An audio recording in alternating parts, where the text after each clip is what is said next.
Assalamualaikum, saya akan menjelaskan kebudayaan Islam di Eropa. Yang pertama, pada periode kekhalifahan Islam di Spanyol atau Andalusia selama kurang lebih 8 abad dan pemerintahan umat Islam di beberapa pulau di antaranya Perancis Selatan, Sisilia, dan Italia Selatan. Yang kedua, adanya penyebaran tentara Manggel pada abad ke-13. Di antaranya penguasa Manggel, yakni dinasti kan beragama Islam. Kekuasaannya berpusat di Sungai Volga sebelah utara, Laut Kaspia dan Laut Tengah. Ia meninggalkan penduduk Muslim di sekitar Sungai Volga hingga Kaukasus.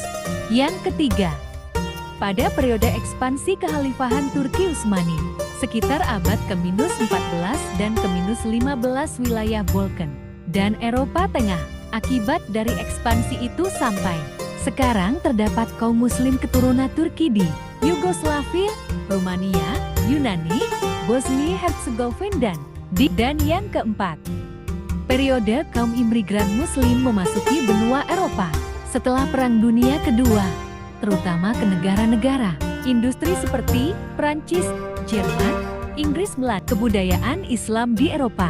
Kebudayaan Arab dan pengaruh agama Islam yang masuk ke Eropa memiliki peran yang sangat penting dalam perkembangan peradaban Eropa pada saat itu, dan perkembangan pengaruh budaya yang masuk pertama kali di Spanyol dan Sisilia membawa dampak yang sangat besar bagi perkembangan peradaban kebudayaan Islam di Spanyol.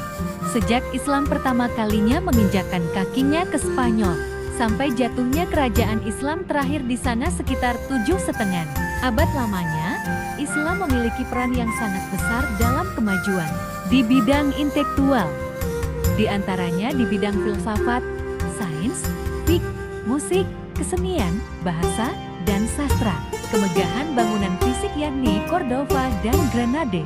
Perjalanan sejarah Islam di Spanyol dilalui dalam 6 periode. Faktor-faktor pendukung kemajuan peradaban Islam di Spanyol. 1. Spanyol Islam. Kemajuannya sangat ditentukan oleh adanya penguasa yang kuat dan berwibawa. 2. Keberhasilan politik pemimpin-pemimpin tersebut ditunjang oleh kebijakan penguasa-penguasa lainnya yang mempelopori kegiatan ilmiah. 3. Toleransi beragama ditegakkan oleh para penguasa terhadap penganut agama Kristen dan Yahudi, sehingga mereka ikut berpartisipasi mewujudkan peradaban Arab Islam di Spanyol. 4. Masyarakat Spanyol Islam merupakan masyarakat majemuk, terdiri dari berbagai komunitas, baik agama maupun bangsa. Dengan tegaknya toleransi beragama, komunitas-komunitas itu dapat bekerja sama dan menyumbangkan kelebihannya masing-masing.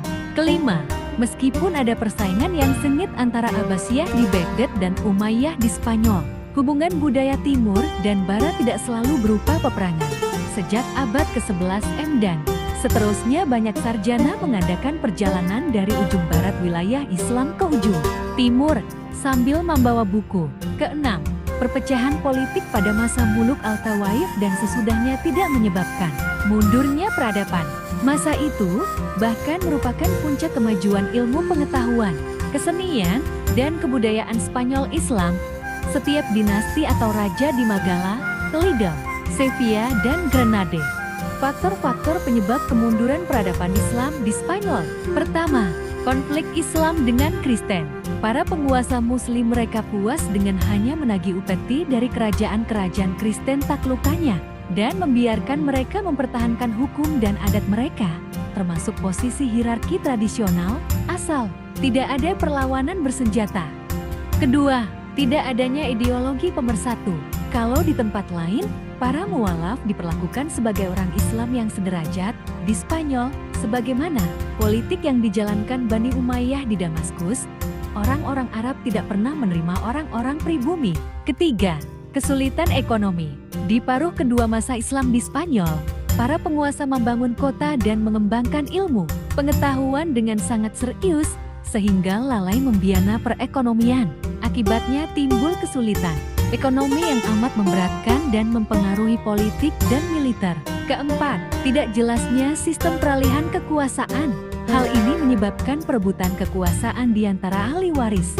Bahkan, karena inilah, kekuasaan Bani Umayyah runtuh dan Muluk Al-Tawaif muncul. Grenada yang merupakan pusat kekuasaan Islam terakhir di Spanyol jatuh ke tangan Ferdinand. Kelima, keterpencilan. Spanyol Islam bagaikan terpencil dari dunia Islam yang lain. Ia selalu berjuang sendirian, tanpa mendapat bantuan kecuali dari Afrika Utara. Dengan demikian, tidak ada kekuatan alternatif yang mampu membendung kebangkitan Kristen di sana.